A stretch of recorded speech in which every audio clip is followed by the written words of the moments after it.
Hey guys, this is Unchained Brandon Day, and you are listening to the Dave Dynasty Show. My little itty-bitty bruiser buddies.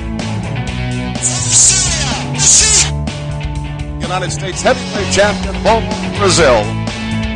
The world's heavyweight champion from the AWA, Nick Bockwinkel. The Midwest supporting, bruiser loving, positivity spreading, world's most dangerous podcast. Join former pro wrestler and promoter Dave Dynasty as he supports and promotes Midwest pro wrestling. Keep on growing with the Midwest Express. This is the Dave Dynasty Show.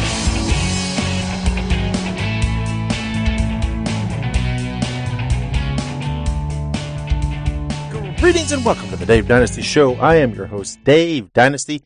Thank you for joining us for yet again another episode of the Dave Dynasty Show.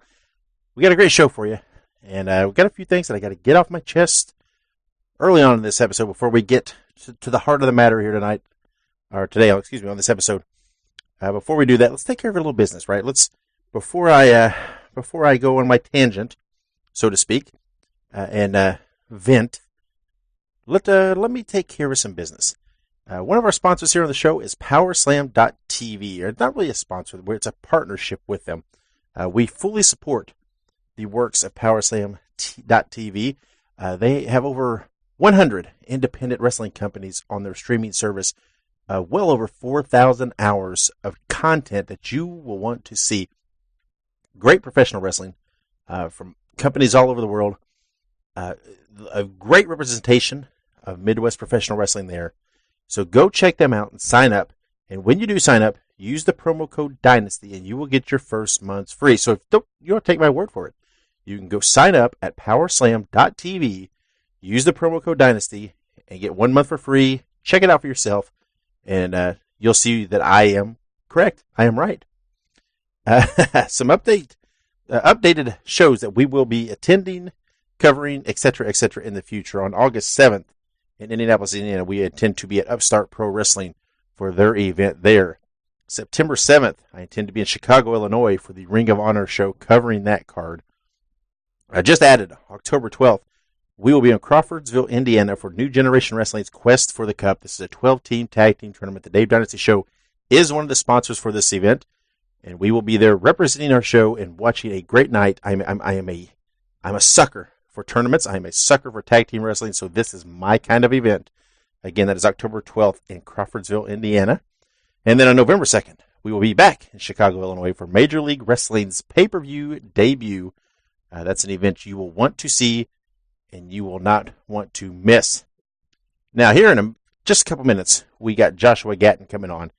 He's going to talk to us about Respect Your Worth, this great movement that he has going on, about finding self-worth, about finding your place, your goal, your ambition, your drive, and how you can do that, and what he's trying to do to support you in that. And as you know, this show, we try to do a lot of positivity here, right? We try to shine a light on good stuff. But every once in a while, I have to drop a little bad, right? And this past weekend, on Saturday night, on July 20th, I was supposed to be in Muncie, Indiana for DCCW Wrestling, their event. I had some issues, couldn't make it to the event, but I was already, in retrospect, I'm kind of glad it didn't work out for the night, because it might have been an awkward situation. I am not going to mention names, but any of you that want to know, a little research, you could figure it out. And the individual I'm talking about, I'm almost positive listens to my show, so they'll probably know themselves what I'm talking about. When I broke into this business 19 years ago, it was the rule number one, top-notch thing that was driven into me was about respect. It was about respect for the business. It was about respect for those that came before you. It was about respecting those who gave you that opportunity, who paved that way for you to have the opportunity, and to make sure you show them the proper respect and the proper tributes at all time. Now, a lot of people have whined over the years about, these guys holding them back and blah, blah, blah. Those people, see, they don't grasp the concept of respect, and they're not willing to put in the work to get there. invest the time needed to get to that position themselves. They want to leapfrog, they want to jump, they want to just get there the easy way. And that's recently kind of happening with someone in the wrestling podcast community. Someone who's kind of stepping on some toes with my work at DCCW, with the live streaming I've done in the past and the commentary I've done in the past, just kind of stepping on my toes, not really showing the proper respect. And it's not necessarily about what they've done. It's about how they've gone into it and about not really touching base with me, because this is a person I've communicated with. And again, this is a person that's listened to my show. And then there was some comments at the event itself that, that I don't appreciate. They weren't directly about me, but I feel they show a great lack of respect for the fact that the Dave Dynasty Show has been around for 3 years. We put in a lot of work, a lot of effort to get to where we are, to achieve what we have, to grow to the level we have. We put a lot of work into DCCW and helping them grow and helping them achieve what they have, and filling up the buildings they have been. And with the live streaming, with the help and the promoting it, helps with helping it with a lot of the promotional stuff of it, and really investing a lot of time into helping it. And then, despite all that, it's kind of like the Dave Dynasty Show and Dave Dynasty. They don't matter, right? They're just taken for granted in this scene, and then someone else comes in, and there's pomp and circumstance about it, and it's irritating to me, right? And it shows a great lack of respect, and it is really someone not knowing their place. And then I'm not the kind, really to vent publicly, but I was in the past, right? I was the guy that really wore my emotions on my sleeve. I really put it all out there consistently, and I wanted to make sure everybody knew.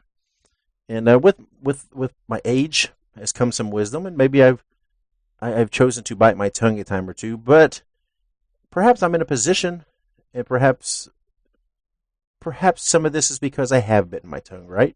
Perhaps this lack of respect and this disrespect for the pecking order, so to speak, is come because I've bitten my tongue a little too much, and maybe I need to vent a little more often. Maybe I need to get a few things off my chest. Maybe I need to begin to wear those emotions on my sleeve a little more often.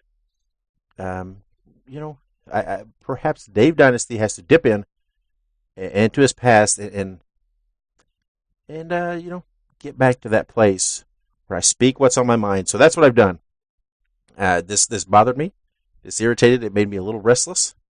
And I thought, you know what? I'm not going to bottle this in. I'm going to get it out there. I'm going to say it. I'm going to put it on the show. And for better or for worse, it is what it is. Take it or leave it. Whatever. That's my feelings. That's my opinions.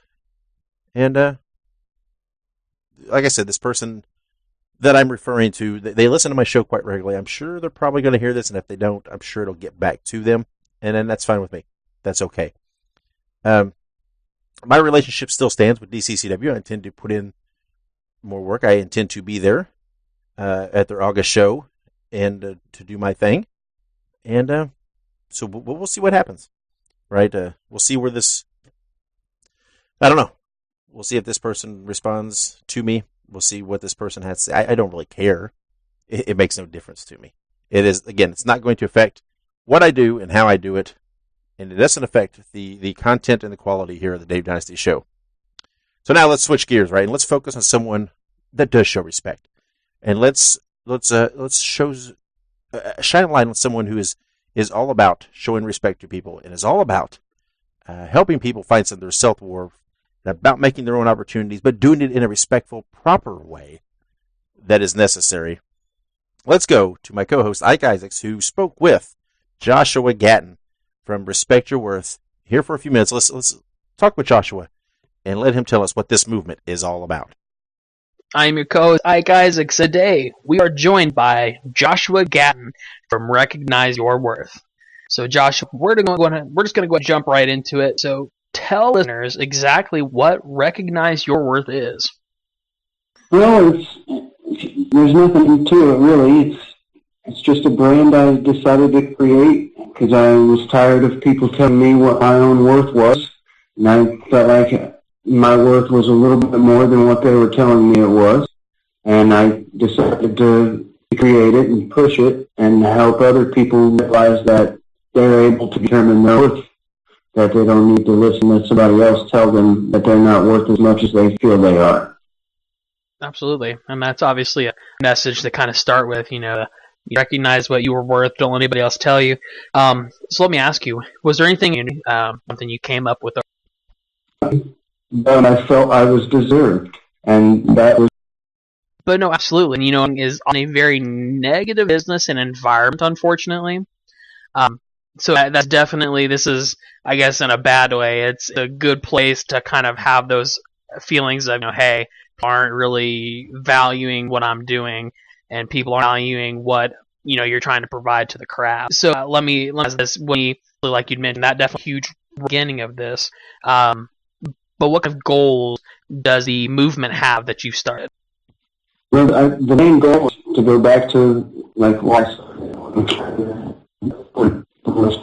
is recognize your own worth. Right. And, like, basically, at the end of the day, I just want to continue to talk about it and eventually help people realize that they're worth a little bit more. No, for sure. Let me ask this. People their part and help out with what you're doing. Obviously, other than just the internal, recognize what you're worth personally. But what would you say to somebody who says, what can I do in the community to perhaps further this movement? Well, obviously, spread positivity and spread motivation. But other than that, I have a like page on Facebook that they could follow and help spread the word that way.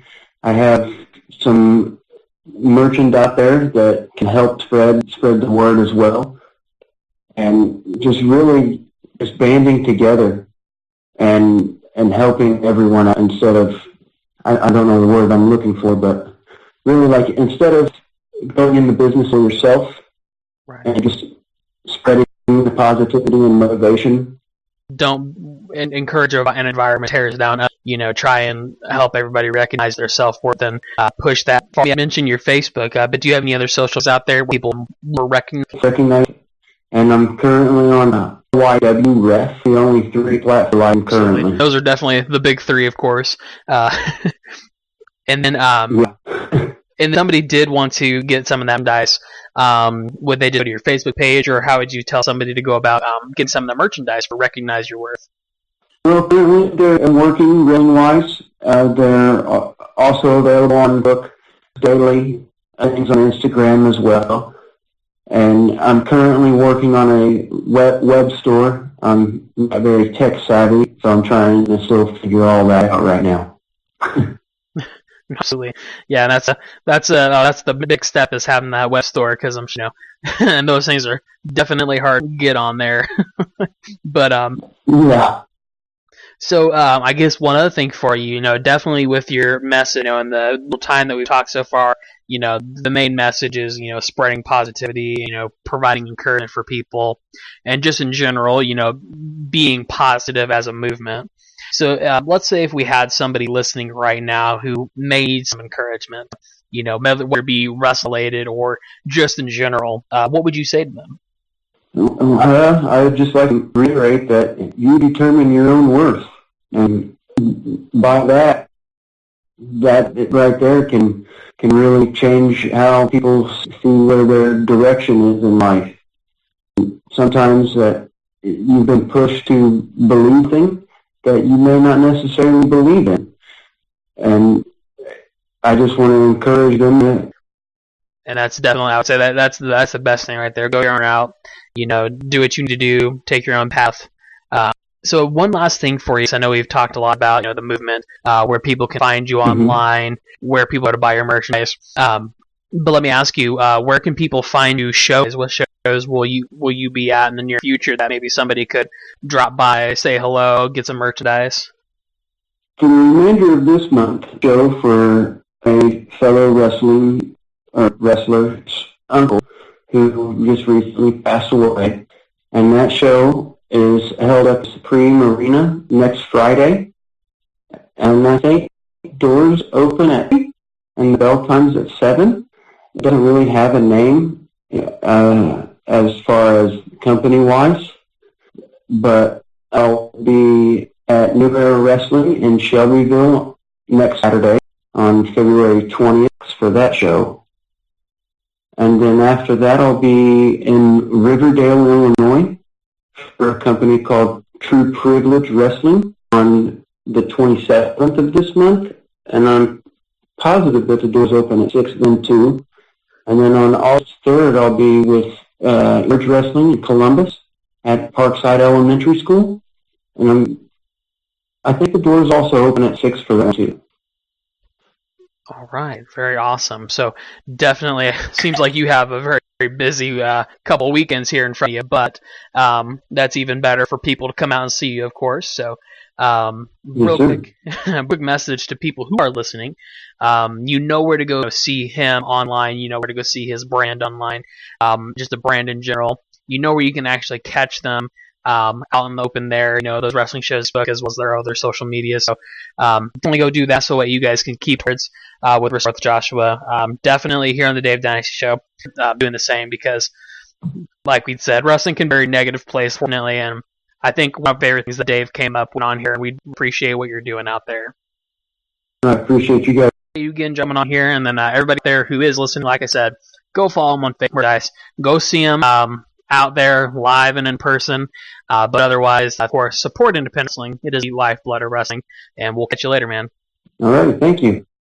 All right, and thank you to Joshua for coming on and telling us about Respect Your Worth, this movement, this great thing he's doing. Showing some respect for people, showing respect for the business, showing positivity and encouraging people to know their place, right? To make their place, make their mark, and do it in the proper way. So thank you for coming on. Thank you for that interview. And that's it. You know what I'm going to take? I'm going to catch my breath after spitting my venom, and I'm going to take a break here. And when we come back, we got like having that interview with the Powerbomb Wrestling Champion, Unchained, Brandon Day. So stick around. Hey, make sure you visit DaveDynasty.com. That is your central hub for everything within the world of the Dave Dynasty Show. From there, you can find links to follow us on all of our social media accounts. We are on Facebook, Twitter, Instagram, and of course YouTube, which you will want to subscribe to our YouTube channel. We have lots of classic wrestling, every episode of the podcast, and other exclusive features there. While you're at DaveDynasty.com, check out the links to help financially support the show. That is how we keep this free every week. You can go to ProWrestlingTees.com/The Dave Dynasty and buy a shirt to help us out. PayPal.me/The Dave Dynasty to make a one-time financial contribution. Patreon.com/The Dave Dynasty to make ongoing monthly contributions. Or you can click our affiliate links for Amazon.com and HighSpots.com. No additional charge to you, but it helps us out. Thank you for your support, and check out DaveDynasty.com to complete your experience with the Dave Dynasty Show. And welcome back to the Dave Dynasty Show. I am your co-host, Ike Isaacs, and today I am joined with Unchained Brandon Day. How are we doing today? Doing great. First question, as always, where are you from?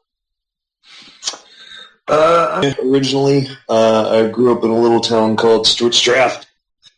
All through high school, college, all that good stuff. Till about May, I kind of moved away. Not really been in one place for too long since then. So, growing up in any area that you really grew up? No, the very first.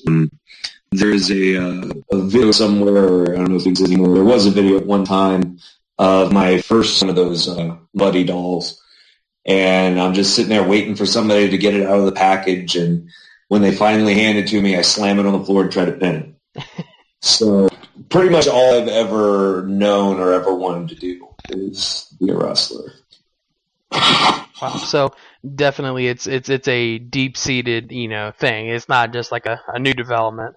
So let me ask you, growing up and the age you grew up in, who were some of your biggest influences wrestling-wise? Who are you a big fan of? I have a pretty eclectic taste of everything, wrestling included, and I think that when I was coming up, especially kind of in that mid-Atlantic area, like Flair and more of the NWAW guys I always looked up to, and Sting and Ricky Steamboat were big influences on mine, and just tons of guys in that era. And then, kind of I guess you would call my formative years when I was a teenager, we're talking about the rise and fall of ECW, and franchise Shane Douglas and Taz were biggest influences on me from that era that I really, as I got into the business. No, absolutely. And there can be eclectic taste, if you will, but certainly those are good influences in the world. Good people to look up to, especially in those, like you said, formative years. People who have a very good passion for the business. But so then I guess the next step, obviously, we kind of talked about how this has always been a passion for you, and obviously eventually you take that passion to the next step. You actually step foot into the ring. But let me ask you, when did you know that wrestling was something you wanted to do? When was it that you took that next step? I never really considered anything else growing up. When I was 15, I was a kid I went to high school with, and he was next doors with a guy, and I won't use his name because he doesn't deserve the publicity, but and he had done some like enhancement stuff with WCW back in the day, and his big claim to fame. And I just kind of got hooked up with him a little bit, and he showed me how to do some things, literally throwing drop kicks in the backyard, right on the lawn and stuff. So I was 15, and then from there, I got hooked up with the training school that I entered. The company was running a show in Stanton, Virginia, and they were advertising Steve Corino. This was 99. Corino wasn't even blonde yet, so it was before he had his feud with Dusty that kind of put him on the map. And I went to the show. I went by myself. I had nobody to go with me. I think my grandfather came and picked me up when I went. They had a training school. And I sent a guy an email. I got how much it's going to cost, what you have to do, those kind of things. Had to get my mom to sign off on it because I wasn't even 16 at the time. I was still 15 years old. And that was it. I started driving an hour and a half to 2.5 hours one way to get to wrestling practice. I'd go on, I believe we were training, at least to start with, we were training 3 or 4 days a week. So I'd be going after school, get out of school, drive, get out of practice 10 o'clock at night, drive back home, get home 1, 2 o'clock in the morning, get up, go back to school the next day. And that was kind of the way things went over the next 1.5 to 2 years. Right. And, and that's when people talk about, how do you become a wrestler? A lot of people don't realize, of course, the amount of work that it takes. And a lot of people step into the ring, realize that, well, hey, I can't do that. But when you find somebody who can, obviously in your case, that was a lot of work, driving back and forth and all that. I think you definitely grow an appreciation through your process of training and your process of, wrestling. If you had to describe your style to somebody who had never seen you wrestle before, how would you describe that? Very straightforward. If a punch will serve me better than something fancy, then throw a punch. I hit hard. I wrestle a very straightforward approach. I try to figuratively and literally never step back when I'm wrestling. I always try to move forward, whether I'm on the offensive or defensive. And I think I just present a very real form of professional wrestling, and it's I don't think there's any one right way. as far as pro wrestling goes. I do think there are wrong ways. Right. I think that everybody has their own take, their own style. And I tried for years to be the wrestler, to be the guy that used a lot of holds and I can do those things, but when I really sank into who I am and the things that work for me the best, it's just throwing elbows and kicks and chops and going straight towards somebody and fighting. Like, that's my strong suit. And what I really enjoy doing, presenting a different take than what most guys do nowadays. It would have to be so complicated sometimes. And it can be just as exciting, it can be just as important. And so that's what I try to do. And then I've got those other things kind of in my back pocket when I need them. Right. Absolutely. And I think that's, I know personally, I do enjoy the, a more simple taste, if you will. You don't have to do anything too extreme and, too flashy to get somebody's attention or to, get yourself in that ring and actually do something. But you've definitely done well. You've been in the business for nearly, if that's right. Yeah. And you've appeared all over. And I feel like you're one of those guys who's about to break through to that next level. Do you feel that way about yourself? Is this something that you think about, transcending, different, I guess you could say, levels of independent wrestling? I do. I think that, early in my career, especially there were not a lot of opportunities for anybody. I broke in 99, 2000 when WCW and ECW both went out of business. Right. And at that point, there weren't a ton of independents. There certainly wasn't anywhere where you could make money other than the WWF or WWE.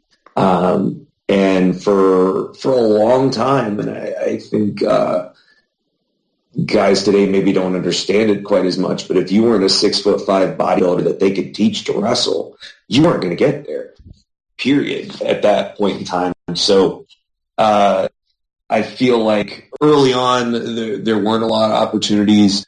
Once I was in the business for a little while, I had a couple things come up that at the time I thought were my break. I thought, hey, this is it. This is what's gonna lead me to superstardom and making millions of dollars and being a superstar. And it just wasn't. It wasn't the time for me.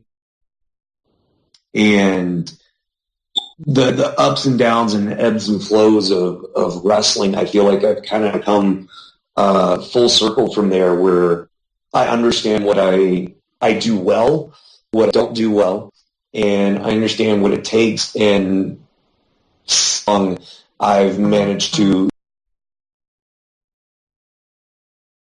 stick around long enough to come into another era in pro wrestling where there are so many places to work, and there's so many quality people to work with, where maybe WrestleMania isn't the end game, but it doesn't have to be anymore. That used to be the only game in town. So I definitely feel like I have my aim in the last year and a half, 2 years. I relocated and been working throughout the Midwest these last couple of years, and really, and I think that was the best thing that could have happened to me. I got to re-envision myself. I got to reintroduce myself to whole new people didn't know me. I got to get involved in locker rooms that I got to win over with my ability. And I didn't have to deal with the same people that I've been dealing with for 15, 18 years at that point. And so it's been a good run the last couple of years, and I feel like, I've got a run left in me. I've got something big time left that I can contribute and capitalize on. Absolutely. And as a parent, with what you do now, and you mentioned that timing. I feel like timing's not just in independent wrestling, but life in general. But you've been the Powerbomb Pro Wrestling champion for a while now, and the faces of that company. When you rep a promotion like that, you know, how serious is that for you? I take it very seriously. My faults, especially the last couple in Atlantic mostly, was I took myself very seriously. I took wrestling very seriously, and I still do. But I went a little too far. You know, I was the guy that would come back in the locker room, throw chairs, and scream at people, and that's how seriously I have always taken it. To dial that aspect of it back a little bit, thankfully, for me to get into new locker rooms where people didn't know that side of me. But it comes down to, I feel responsible, and it's, no, I didn't go out there and win this championship like you, but I for sure earned it. You know, with Powerbomb Wrestling especially, I was just a guy. I was just, you know, looking to pick up things, and they hooked me up with somebody else, and the guy brought me in, and he brought me in with no plans. He was like, hey, this is a guy who looks like he can wrestle. All right, we'll book him. And then I've turned that into a pretty good run. You know, I earned I have gotten there.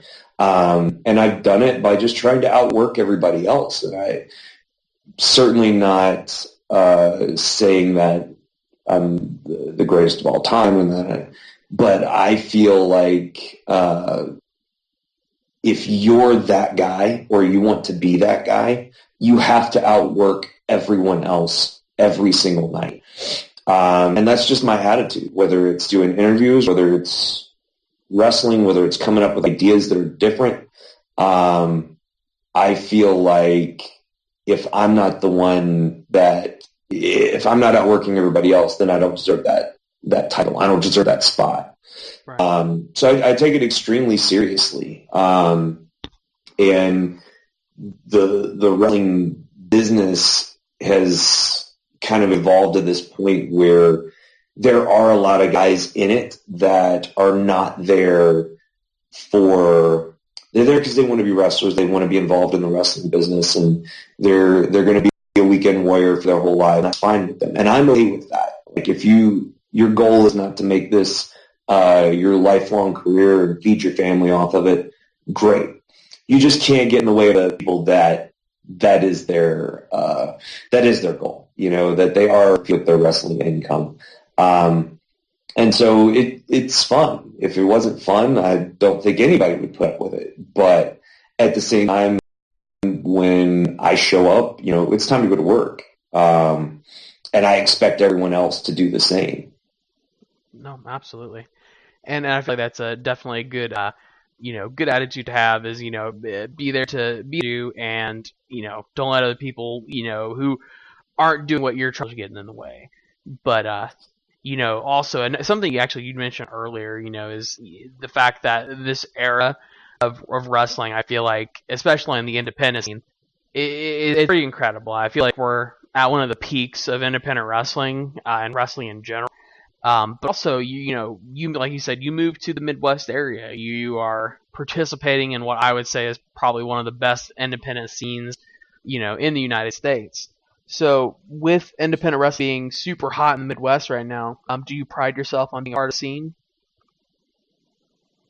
I think I'm just happy to be involved in wrestling right now and being successful at it. I think that it's amazing to me that there are so many places to work right now. You know, and there are not very many regulated states left in the United States where wrestling has to go through a commission. And Virginia was one of them. So when I was coming up, you know, there weren't opportunities in my area, because it costs an arm and a leg to run a show, and you had to be licensed, and something that kept me from being able to wrestle when I really wanted to be, because I wasn't even 18 once I had started training. I couldn't go do shows in state, and there's there's not nearly as much of that out this way. And it just frees up the money for more shows. If I really wanted to, I could wrestle on a Tuesday in Indiana and a Wednesday in Ohio and Saturday in Michigan and Sunday back in, though you can have those full-time wrestling gigs now, and it's fantastic. And there's a lot of good guys. There's a lot of good talent out there, and it's fun. It's really fun to be a part of it. The last year or so to really enjoy it. I spent a lot of time just doing it because it's what I'd always done and was just too stubborn to quit. And it's come full circle now where I feel like I'm at my best. And I'm enjoying it a lot more than maybe I did in some of those middle years of mine. Right, no, absolutely.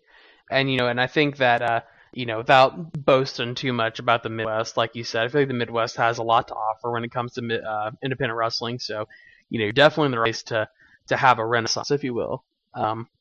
But with such an illustrious career, you've had a lot that you've been able to do. It seems like, you've been a lot of places. What would you cite as some of the highlights of your career? I think that a couple of things stand out. One, just being able to have the opportunity to wrestle in the ECW arena a number of times was really special, just because that was such an influence on me as I got into wrestling. To be there and be a part of that, to do it with Ring of Honor when they were taping TV there, and be able to be a part of that we taped like every 6 weeks. We do 2 nights of TV there, and I did that for almost an entire year. That was really cool. Being able to go and train with Taz in New York as part of the Team Taz dojo was awesome. Just being able to learn from him, being able to just have him break me down to nothing, just tear me completely down, and then rebuild me back up, was probably the most pivotal point in my wrestling career that made me get better and made me work harder than everybody else. And if I had to pick a couple of moments, being able to be one of the guys picked for the Young Bucks Ring of Honor debut was pretty cool. Just knowing that I was chosen specifically for what I could do in that spot and in that match to help them was awesome. And then being able to do a 60-minute tag team Ironman match, myself and Jeff Early and Zach Hilton, I think it was 2013, and just sell out a building and tear the roof off the place for 60 straight minutes. That's still definitely my crown jewel as far as performances. No, absolutely. And definitely those are some, I would definitely say some highlights, especially, for somebody who's been in the business for as long as you have, I'm sure you've seen a lot. So those are some pretty great highlights, of course. But also, with how long you've business, I'm sure I guess one of the best and worst parts about independent, to some people it's good, some people it's bad, but, traveling. So having been in the business, a number of the places you have been, the amount of time that you've traveled must be absolutely. But traveling, sometimes you get some good road stories. Share one with us. Sure. I'm trying to think of one where this has passed. There have been some pretty insane things that we've gotten into along the way, and I would one in particular. I was I think in the course of 1 week, I wrestled in Nashville on Saturday night, Hampton, Virginia on Sunday night, Tuesday in West Virginia, and then I had a show, might have been North Carolina on the following Saturday night. The Tuesday show was myself, a guy named Jason, and a couple of other guys, and we were in 2 carloads making this drive to West Virginia to work for a guy, and I'm forgetting his name right now. But I had been warned over and over and over again, don't get involved with this guy. Don't go work for this guy. He's crazy. He's not even supposed to be allowed to be involved in professional wrestling because it's in his parole agreement, his probation, or whatever it was. But it was a booking, so I was going to take the booking. I don't know if you've ever seen the video of there's a cage match going on, and there's some old lady yelling at the guy in the cage, and the guy kicks the cage door open, comes out, and blindsides old woman and knocks her about 15 feet on the concrete floor. Legit. That's the guy I was getting ready to go wrestle. I'm about to look this up. Yeah, insane. And there was, I mean, just in the last year or so, he had gotten into a match where he had, I don't know if it was a fan or if it was the referee, he attacked somebody. He's crazy. He's just not a good human being. So we all hop in the cars, we're driving down, and the van that we're in starts to break down. We're in the middle of nowhere, West Virginia, trying to find some way, somehow, that we can get this car looked at, because we're not going to make it to the building for the show in time. And eventually we get pulled over in some red garage. They basically put the equivalent of chewing gum in the engine to keep whatever was leaking to stop.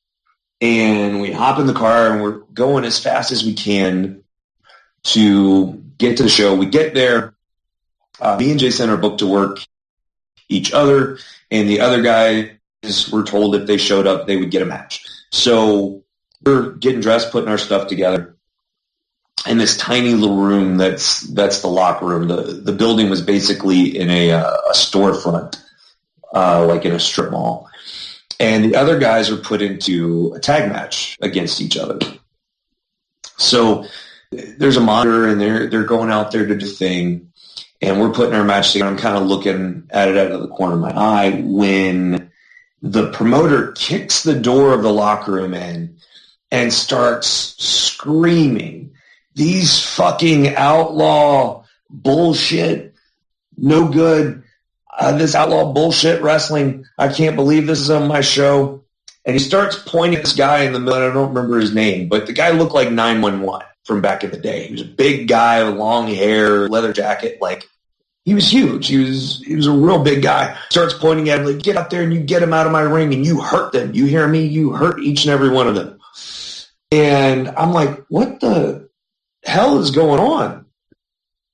And so me and the guy are getting ready to intervene. He's like, "Yo, you're not going to go just run out there and start shooting on our friends." And then I start looking around the locker room, and everybody's just kind of shaking their heads and rolling their eyes like, this is every week with this. You know, the guy that's going to do the run-in is just shaking his head and putting some water in his hair. He's like, "All right, hit my music." Like, this is something he does twice a week. Somebody offends this guy's wrestling sensibilities. And so he goes out there, and they don't know what the hell's going on. None of those guys had been wrestling more than a year or two. And he just told him, "Get out," and kind of threw him out of the ring. And he didn't do anything to him. And they come back, and they don't understand what's going on. I don't understand what's going on. Like, they had only locked up when he started coming to the back screaming and cussing. And me and the other guys still got to work. And now we're starting to, I'm like, this is nuts. Now, what if somebody comes out and tries to jump us during our match? Those 4 guys went and got changed in the car. They didn't even want to be in the car. And I wear contacts now, but at the time I didn't even have contacts. I had glasses, and I can't see for shit. So I tell the guys, like, hey, if somebody comes, you got to let me know because I can't see past the ropes. Like, and even then, that's blurry.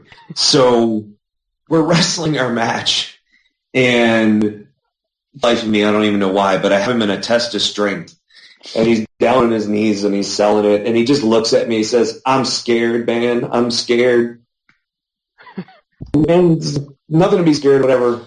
And we're doing the match, and I'm getting ready to make my comeback. And he's like, I'm still scared. Let's get out of here. So, of course, we cut my comeback out. And I get beat like a jobber in the middle of the ring just to get out of there.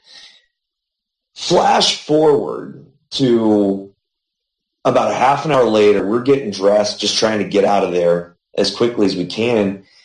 And we're trying to figure out what set him off. Apparently, the guys were in the wrong corners for a tag match at his building.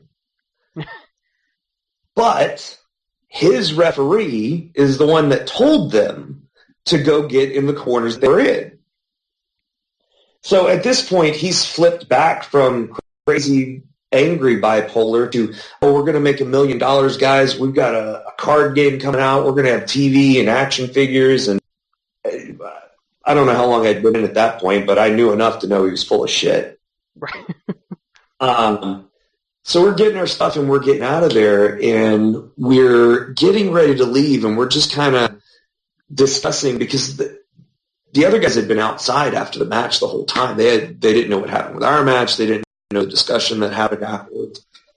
And I'm talking to him, and one of the guys' name was Ron Farrow, and he did a lot of work in Virginia. And actually, I think he writes comic books now. Like, I think he has a couple of comic books out. But he's a big dude, just this big, stout black guy that did this really awesome Pharaoh gimmick. But, I mean, a rookie at that point. Right. And we're telling him what happened, and then I was like, and he told the guy to go out there and hurt him. And he wanted, thankfully he didn't try to hurt you guys. And Pharaoh just kind of snapped into reality real quick. He's like, to hurt me? That's what he said? To send somebody to hurt me? And then he said some things that I can't repeat. But the last thing he said as he was taking his shirt off to go in and kill this guy, he said, y'all about to see an N-word get naked. And he proceeded to take his shirt off and go in. And I'm holding him back, but I'm laughing. I'm like, you're going to do what? You're going to get naked? And he just kind of looked at me. And he realized what a silly statement that was. Not to mention the fact that he was literally the only black guy we'd seen since we made it into West Virginia. We didn't think that was going to be a good result for him. Suffice to say, we never went work for him. Right. But that was a Tuesday. So there's been a lot of crazy things have happened over the years. Another one that's quick is we were it was after Ring of Honor TV taping at the ECW Arena, and they used to give the guys free beer, and I think this was the night that stopped. The show's over. It's night one, so the ring and everything is still up. A group of at least, I'd say there are at least 20 guys. And a mix of, the top guys that were there, and then extra guys and trainees and stuff. And we're just passing a bottle of tequila one way, a bottle of vodka the other way. Some other substances are going around the circle. And we did that for hours. And my buddy John Kerman got so sick. I just remember listening to him throw up for hours and hours early in the morning in the hotel. And then he had to wrestle D'Lo Brown on TV that night. So God bless him. D'Lo's a great guy. it's just the safest thing we could have done is been at the building, because we were going to have to go back anyway. So, it's wrestling. It's kind of the highest of highs. I met my wife at a wrestling show, and then the lowest of lows, wanting to walk away and never come back. But that's wrestling. That's the wrestling business. That's the way it's always going to be. And, for all my faults and all the downtimes, I wouldn't trade them for anything. Wow. Well, and those were definitely some pretty great stories. And, wrestling has its highs of highs and its lows of lows, of course. But, so on a slightly different note, just a couple more things here for you. One thing we love to do with, when we interview somebody, we like to basically see, we see the in the ring persona. We hear the stories of going in the locker rooms and everything else. But we also like to kind of see what you're like away from the ring. What is Brendan Day on a normal day, if you will? So do you have any interesting hobbies or anything about what you do outside of the ring you'd want to share? Man, I'm pretty boring. It's wrestling is always been my only thing, and especially early in life, if it didn't have anything to do with wrestling, that I didn't have anything. But I work I'm in Texas right now, working on some stuff to go with that. So I really enjoy fitness. I really enjoy being in the gym. For the most part, it's just spending time with my family, being able to hang out with, and whether that means I'm playing with Barbies or watching Jago or whatever the case is, it's just being chill. Because I do spend so much time on the road. I spend so much time just working on so many different things. If I do have time, it's sitting down and watching a movie or playing a video game. I think I figured it out last year. I'm old enough that baseball is not too slow for me anymore. I can have to sit and watch it, which just says that I guess I'm aging. But yeah, it's watching the TV, hanging out, putting ice on my knees and back and neck and all that good stuff, and just trying to spend some quality time with the family. Absolutely. Hey, and you can't do anything better than that, is just kind of relax and live day to day. That's what it's about. But I guess a couple of things here is out. Just we talked a lot about what you've done in the past. Some great stories. But one other thing we like to ask is we're over halfway through 2019. Out of year left in the year. But what are your goals for the rest of 2019? What can we expect from you in the couple last months here? My biggest thing right now is to just keep expanding. I have been very privileged to kind of network myself the way and make a lot of headway especially in the last 4 or 5 months. And it's just been out of necessity. It's just been I've got to do more. I've got to wrestle more places. I've got to be able to do different things, and that's really inspired me. It just kind of reignited my passion for wrestling. So over these next 5 months through the end of the year, I just want to keep going on that upward trajectory. I feel like I have a lot to offer the business as a whole. I feel like whether it's in the ring or with a microphone, I can contribute. And I really just want to put myself in a position where I can contribute on a bigger scale, that I can, I enjoy working with younger talent that maybe don't know, and they don't know what the right way or the wrong way is, and to be able to tell a guy, hey, if you did this instead of that, and have the light bulb go off, and they go, "Oh my God, I would have never thought of that." I'm like, well, you would have eventually, but now you don't have to, because I've already made that mistake. I've already learned that the hard way, or I had somebody. I was fortunate enough to have somebody that would teach me the right way to do things. I feel like the way that I get to do that long term, whether it's contributing as some other capacity other than actually in the ring performing, got to make a bigger splash, and I've got to make a bigger name for myself than just who I am now. I think that's probably one of the biggest problems in wrestling right now, and I just told somebody this the other day, that you can go online and get a ring and tights and boots and call yourself a wrestler or start a wrestling school. And they're out there that know what they're doing, but you've never heard of them. And I feel like that's doing a disservice to the people that train there. If I don't know the guy that trained you and they never did anything in the wrestling business, you might be fine. You might be good. That person might be amazing, but I don't know that right away, and I don't trust that right away. That's somebody I'm going to give up my body to. But for somebody to say, hey, well, I trained with Taz, I trained with Lance Storm, I came out of Cody Hawk's school in Cleveland, where so many top guys like John Moxley came out of, they did something. They made a name for themselves, and then they used their knowledge ability to contribute to the business in a different way.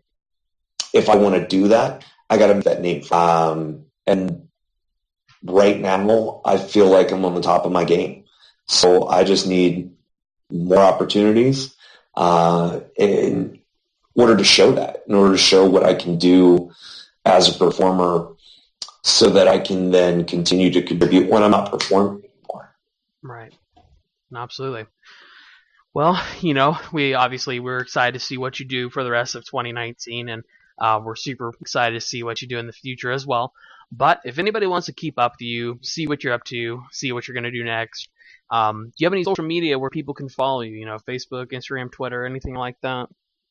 Search Brandon Day on Facebook. My Twitter handle is FlawlessDay83. And then my Instagram is, God, what is my Instagram? I don't even remember. Hurt. So G, the number 2, and HURT for Hurt. And that's pretty much me. That's the stuff that I have out there that's public that people can follow up with me on.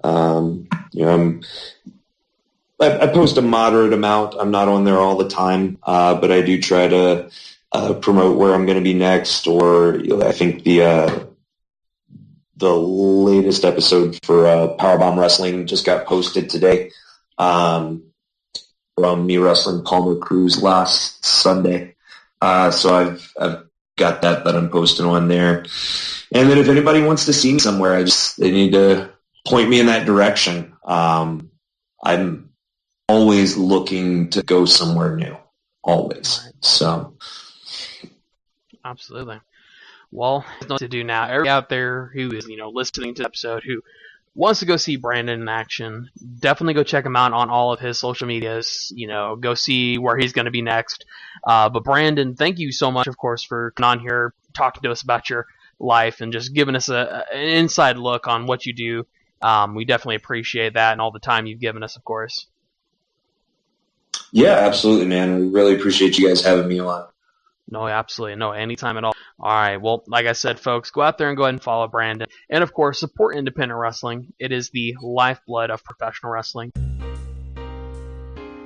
If you are looking for the best books, DVDs, and posters on classic wrestling nostalgia, then you want to visit crowbarpress.com. There are literally dozens of titles there, including biographies of the likes of Bruiser Brody, Ole Anderson, Ivan Koloff, and of course, Dick the Bruiser, as we've spoke about here on the Dave Dynasty Show. You want to visit crowbarpress.com for all of your classic wrestling nostalgia needs. Again, that is crowbarpress.com. All right, and I am Dave Dynasty. This is the Dave Dynasty Show. Thank you for joining us for this episode this week. And, I know customarily I would say, I'm sorry, I would apologize for letting my emotions get the better of me and venting earlier in the show, but I'm not going to today. I am no longer apologizing for said thing. It is what it is. That is how I feel, and that's how it stands. So be it. Thank you to Joshua Gatton for coming on today, talking with us about Respect Your Worth. And thank you to the Powerbomb Wrestling Champion, Unchained Brandon Day, for that interview with him. If you guys have not seen Brandon, check him out. You can check out Powerbomb Wrestling every week on YouTube. All you have to do is go on there and do a search of Norm Waymer. That is Norm, last name Waymer, W-A-M-E-R. That is the commissioner of Powerbomb Wrestling. Subscribe to his channel on YouTube, and every week you can see the Powerbomb Wrestling television program on that, and I highly recommend it. Fully enjoy it. Watch it every week. Commentary done by Norm and Terry Sullivan, former guest here on the Dave Dynasty Show, friend of mine, and the former voice of Bruiser Bedlam Wrestling and Big Time Wrestling in Detroit. So you want to definitely check that out. They have a great show, a lot of talent there. Very enjoyable program. But there, you can check out every week Unchained Brandon Day, the Powerbomb Wrestling Champion. And I highly advise you do. So we will be back next week with another episode of the Dave Dynasty Show. Until then, wherever you go and whatever you do, be good, be safe, and keep on growing.